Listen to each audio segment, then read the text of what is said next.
Hello, my awesome 5th grade artists. Today we're starting a new project. We're going to be making these beautiful clay wall hangings, and we're going to have some choices. You're going to be doing some cutouts using cookie cutters, but you're going to have some choices, and I'm going to show you some techniques to work with the clay, and hopefully you'll learn some new processes. So some of you may have worked with clay before. This may be your first time for some of you, so I think you're going to really enjoy this. So to begin with, everybody is going to get a slab of clay. Teachers, you need to have an area in your room set up with your canvas cloth that I gave you. This is good for working on clay. The clay won't stick to it. And we're going to create these. You get a choice of, I've got some heart cutters, I've got a butterfly, and some flower cutters. So the students get to choose what they want to do. And then I'm going to show you how to make it, add color. It's going to be great. So let me move these out of the way first. And to start with, I have mine under here. Clay will dry out, so you want to keep it covered when it's not in use. So teachers, remember that, and everybody will have a slab like this. So I'm going to do the butterfly. It's a little more difficult, so I'm going to go with that one. The heart's really the easiest one, but I'm going to just stick my butterfly on there and press all the way through, and then I'm going to tear away the clay from around the cookie cutter. So this clay we can use later for adding things, so keep that covered, teachers. And then you're just going to gently press out whatever it is you cut out. Teachers, these will get dirty. They'll get like clay on them, so you need to wash these frequently.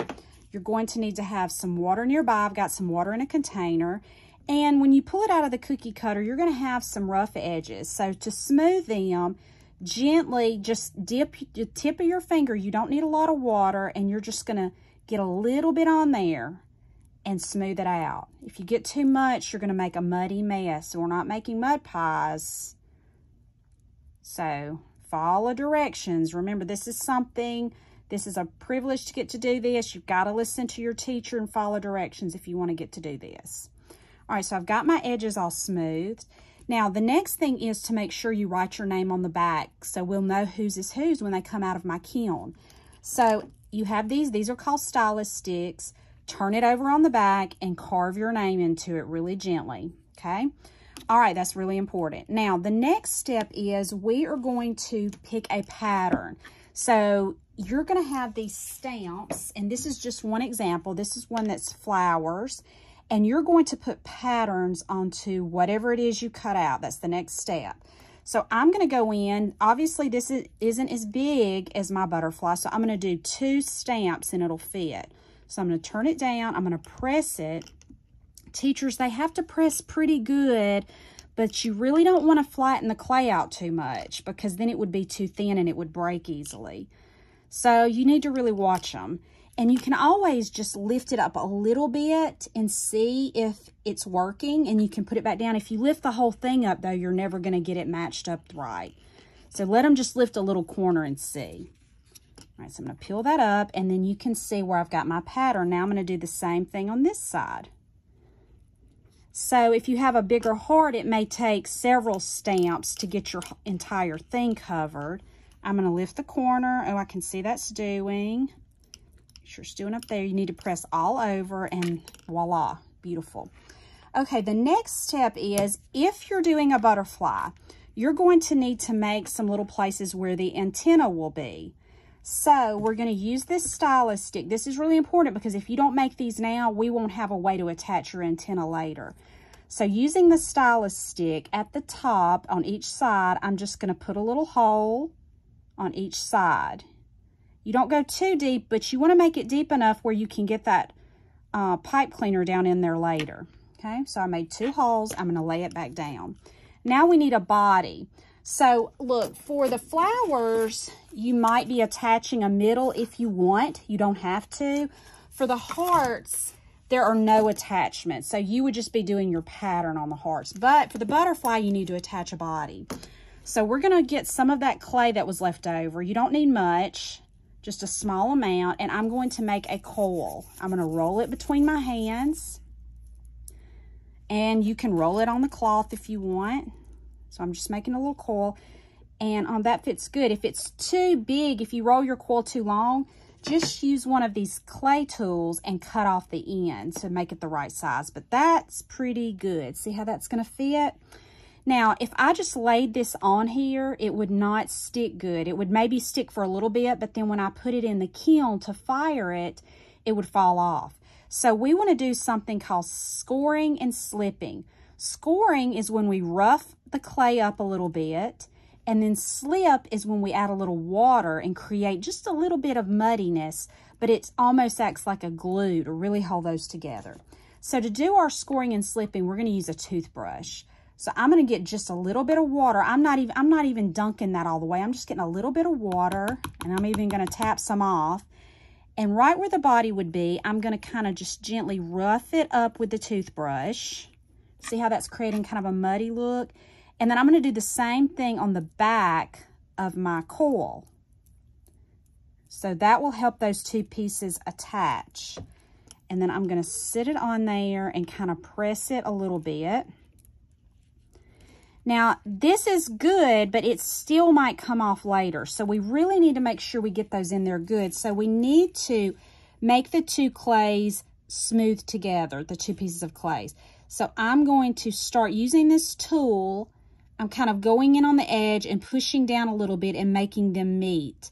I'm using this tool. It's a little easier than my finger. I can get a little more detail. So, but then I think I'm going to go back and kind of smooth it with my finger. I'm going to pick this side up and show you how I'm doing this. So I have a little, let me just get that off. I had a little clay get on that little clump of clay, and I don't want that getting in there. So if you can see, I'm just kind of gently going in and pushing some of that clay down and making those pieces meet. That will really, really make sure you have a good attachment. And it does leave a little rough place, so I'm just going to use my finger and kind of smooth it. You don't need to be adding more water at this point, because if you do that, you're going to create mud and it's going to mess up your pattern. So I can just go back with that and smooth it. I like that pretty good. I can leave the body like this, or you could go in with your tool and maybe make some little lines or whatever designs you want, but you could just leave it smooth like that. So that's really all you would do at that point. You do need to make sure, like I said, that your name is on the back of it. Teachers, you need to take these and put them in a Ziploc bag, and I will come get them soon, because remember, we found that transporting them while they're still wet is better than when they get brittle. So put them in one of your Ziploc bags, send them back to me, and then I will fire them. So students, I have something in my office called a kiln. It's like a big oven, and it gets really, really hot. It gets like up to 1200 degrees, and it bakes the clay, and it makes it really hard, and it comes out like this. So it's changed color, see? This is white clay. There's all different kinds of clay, but this is white clay. So after it's baked in my kiln, it turns white, and it's called bisque at this point. You can hear it. It sounds like pottery now, doesn't it? So it's all hard, and I'm going to show you the next step, okay? So to begin with, you're going to take, we're going to add color. I'm going to put a paper plate here because I don't want to get color on my canvas. And you're going to take some fluorescent liquid watercolor that is not diluted at all, teachers. Make sure you don't put any water in it because we want it to be good and strong. And these fluorescent colors do really well. They do better than the regular ones. And you're just going to let the students start painting it. And you're going to need to paint like 2 coats. You have to put it kind of thick. The bisque soaks it up really easily. And you want to get down in your grooves and everything. So sometimes you have to use your brush and kind of push it in there. You let them choose which colors they want. And let's just do a solid color on here.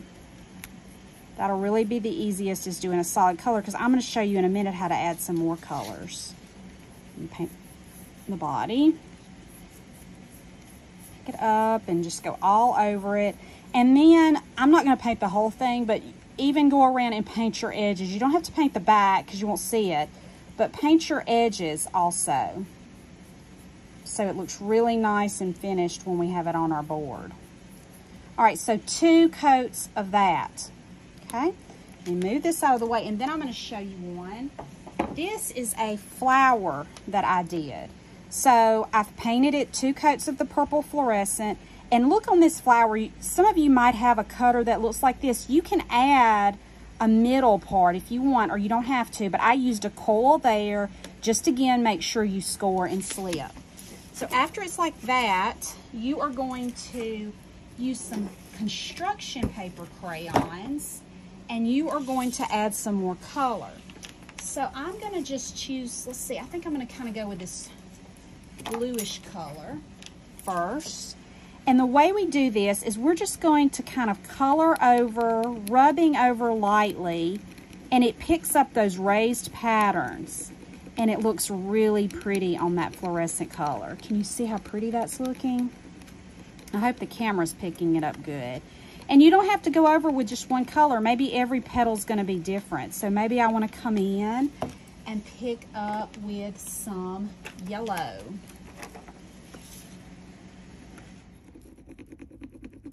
And as I color, it's just picking up those raised areas. So you don't need to try to go in and color the whole thing. You want your purple to still show. So you just kind of rub over the top, and it's going to pick up those patterned areas. You can even blend colors. So I'm going to kind of go in with this yellow over some of that blue, and it makes like a pretty green. And I really like how that's looking. And so now I may come in with some orange over some of that yellow, and it kind of makes a yellow orange. I think that's really pretty. I think it's really pretty to go around and use different colors. You don't have to use all the same colors. Even a white is really pretty. It shows up good on that dark purple. But try to do some of the blending like I was showing you, because that just gives it a little something else, and it just really makes these look pretty. So I'm going to take a little red on that white and blend that. And I think that's really pretty. I'm going to finish this one out because I want you to see how it's going to look before I do my Mod Podge. So let me see. I think I'll take this green color. Pretty. Go here. And a color that goes well, that mixes well with green, is yellow. So I'm going to pick my yellow up again.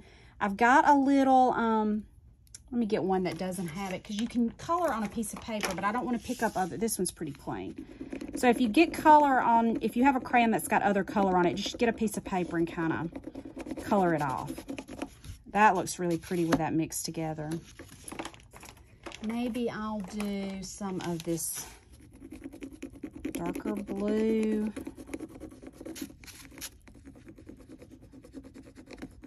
Really like how that's looking.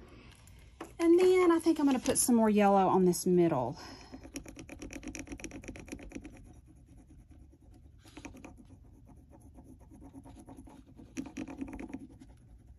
All right, so you just kind of take a little time on that and blend and really make that look pretty.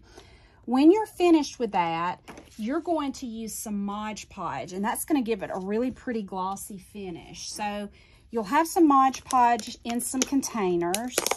I'm going to open mine up. I've got the glossy finish. Oh, I hit my camera. Sorry about that.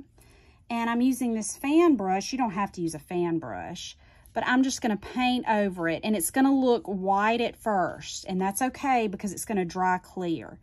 But it'll help you, being the white like that, you can really see if you've gotten everything covered.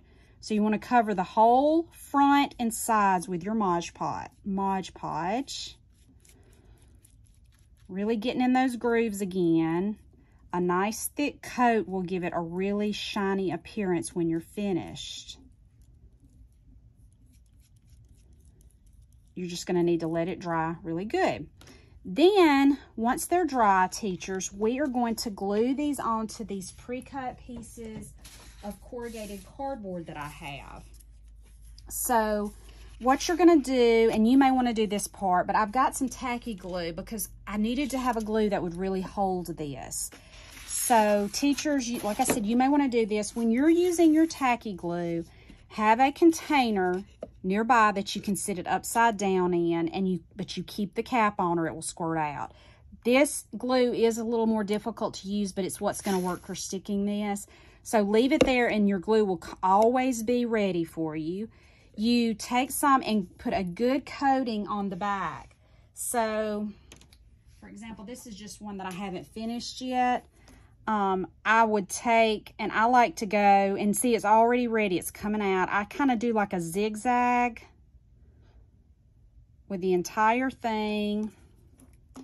Then I put my cap back on really good. It'll dry out easy, and then I put it back like that. And then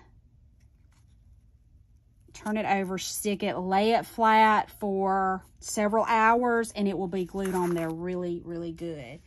So let me show you the finished ones again. So this was my heart. I want you to see how I have blended all these colors. So you see they look really nice all going together, and see how nice and shiny the Mod Podge made it.